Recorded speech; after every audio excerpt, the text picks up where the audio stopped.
This is Shalom World Podcast.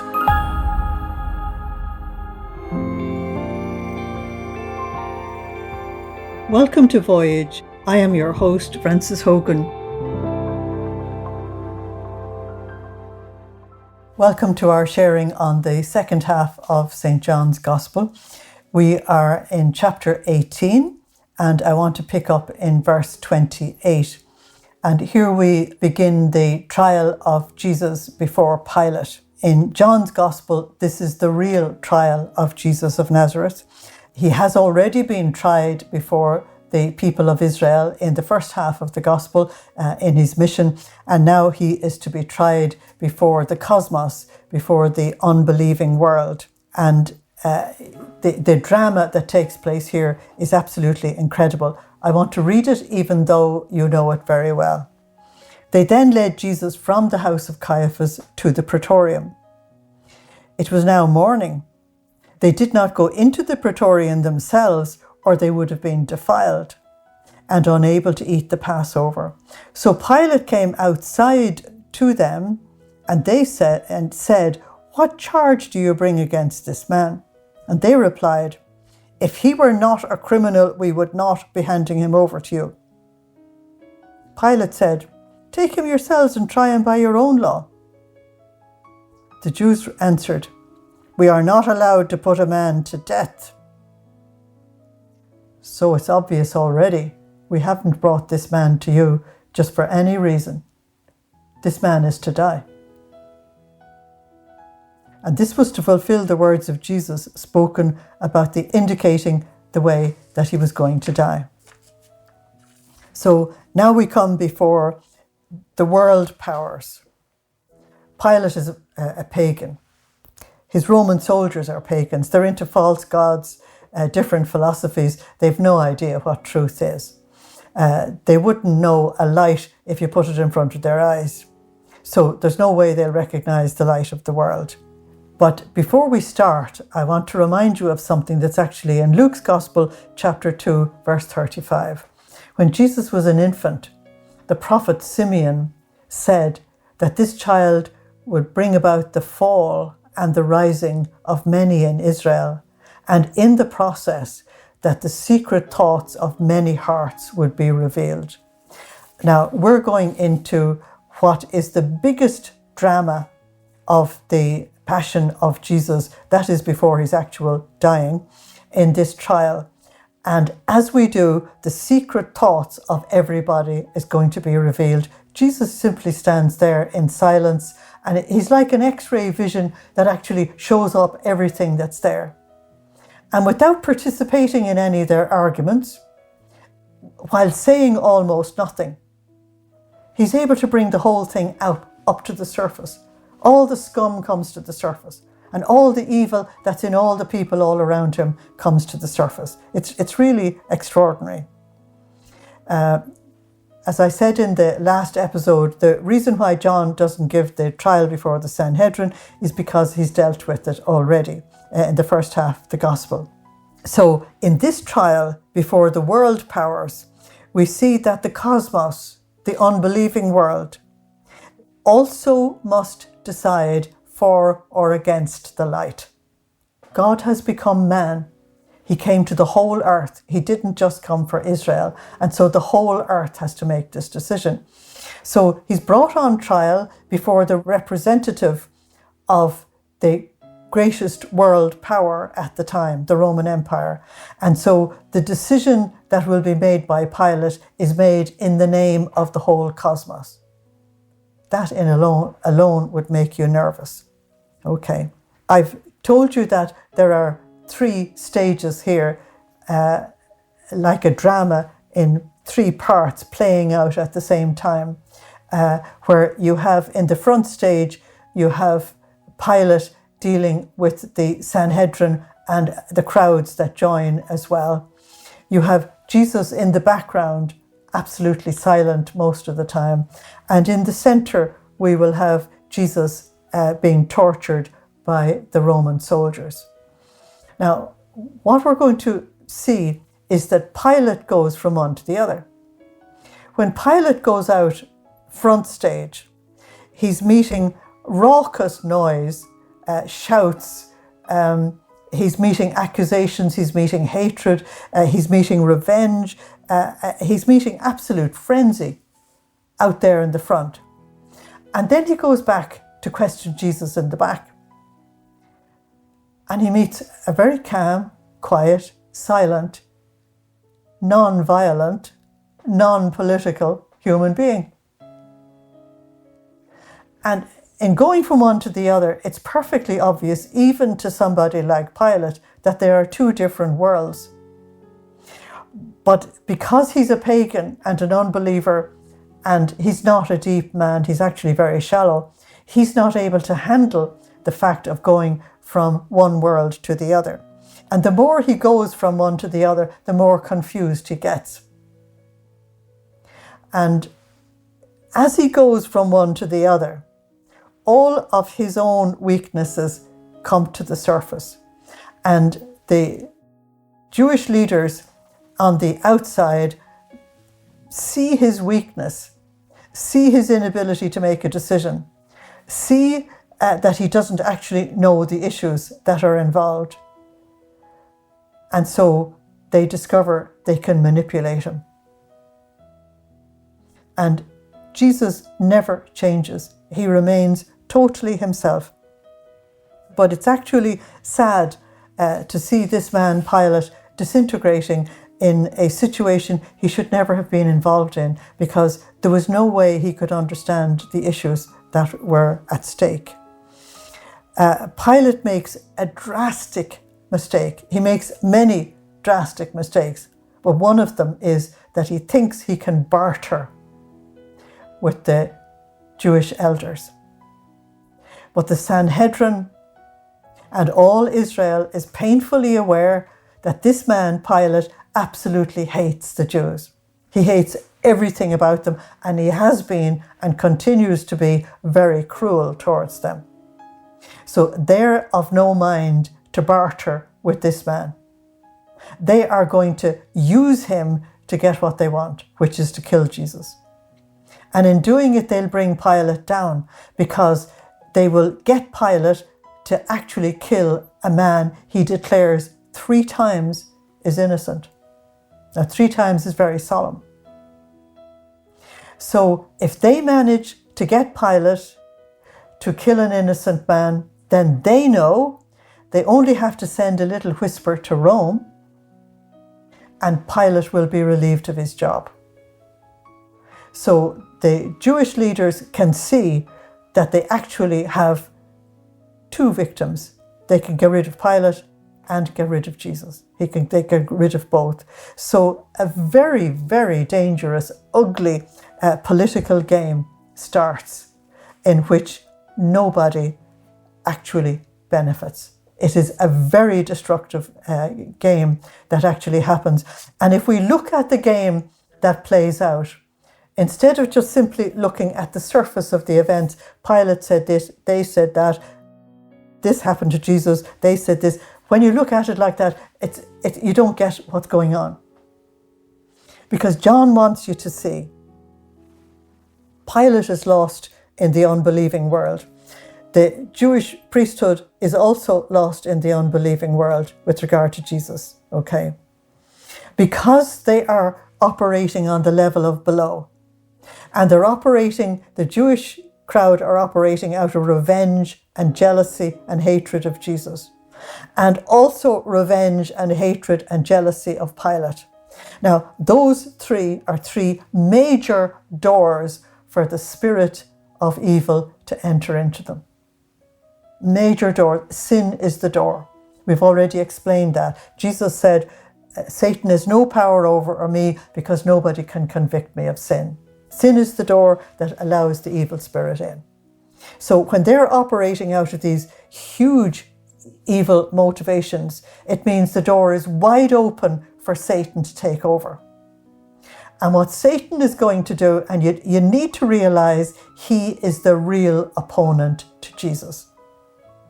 Pilate is only a puppet, and really the chief priests are as well, even though they're all responsible as adults and intelligent people for what they do. The real enemy is Satan. And what he does is he gets a drama to happen that absolutely destroys Pilate, destroys the Jewish priests, and kills Jesus. Nobody in this is going to benefit. So let me give you just some idea of what happens. It is so incredible that, it's actually in some way quite difficult to describe it. Pilate succeeds in forcing the Jewish people to deny their messianic hopes and choosing the secular world, choosing the cosmos. We're going to see that as we go through it. Once the Jewish high priests, who are the chief authority in Israel, once they do that, they no longer have any right to be a nation. It's important that you understand this. The state that we call Palestine or Israel, or originally it was called the land of Canaan, that area, that territory was given to the Jewish people on condition of keeping the covenant with Moses. They were in the land on leasehold. And when they would break the covenant very severely, they were sent out into exile in Assyria, they were sent out in exile to Babylonia, and after the death of Jesus, they're going to be sent out in exile to the rest of the world. They have no right to stay in the land if they actually break the covenant of Moses. So it's going to be a very dramatic moment when the chief priests of Israel declare publicly before the authority of Rome, we have no king except Caesar. It's so dramatic, it's so terrifying, because they had to know what they were doing. So Pilate forced that out of them because they forced him to kill an innocent man. Okay. So they will have no right to exist as a chosen people in that land, and 40 years later they will be destroyed. So the Jewish leaders force Pilate to kill an innocent man, and as soon as the message will reach Rome, the Caesar in Rome was very intolerant of any of his governors committing any kind of a political crime. And he would simply send a message to the person to either commit suicide or go into exile. So as a result of this very dramatic event, Pilate will lose his job and he will be sent into exile. So he's going to lose out. And in the middle of it all, the innocent victim, the Lamb of God, the beautiful Son of the Eternal Father, will also lose his life. Everybody will lose out.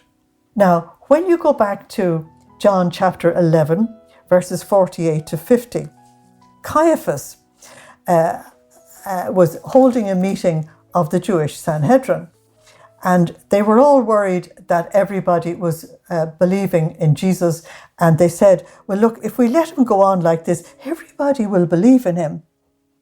Now, this is Caiaphas speaking. And the Romans will come and they will destroy the holy place and the nation. And so it's better for one man to die instead of the whole nation being destroyed. Okay. The incredible thing is that they actually engineer the death of Jesus, and they force the Roman authorities to actually do it. And 40 years later, the Romans still came and destroyed the temple and destroyed the city in AD 70. It went on for a couple of years before that as well. But they, the Jewish Sanhedrin, also lost everything. They lost their temple, they lost their city, they lost their nation, they lost their people. The very things they were clinging on to and trying to preserve their institutions and everything went. And so we have to look at this drama that happens, that is called the trial of Jesus before Pilate, and realize that John is trying to tell us, look behind the events. look at the issues that are going on in the background. Look at the results, and you will realize that this is not a simple event. That there is an unseen presence that Jesus is very conscious of. And that unseen presence is called in John's Gospel the Prince of this world. But if you go to the book of Revelation, also written by John, and you go to chapter 9 and verse 11, John will name the Prince of this world as the destroyer. In Hebrew, Abaddon, and in Greek, Apollyon, but translated into English, the destroyer. And in this conflict between the high priests and Pilate, Abaddon, the destroyer, the prince of this world, actually destroys them all. Evil doesn't love. Evil doesn't have any good. And being a follower of the prince of this world does not guarantee you any safety, because the prince of this world does not love his followers.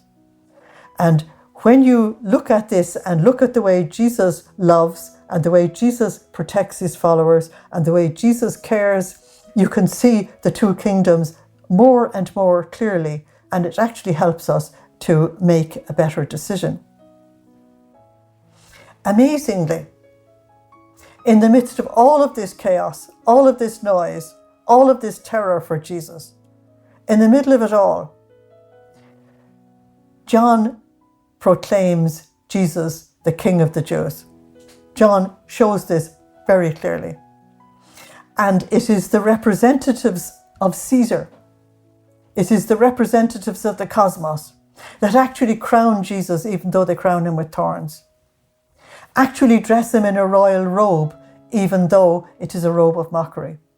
Actually put a mace, which a king uses to show his authority, actually put it into his hand, even though it's done in mockery.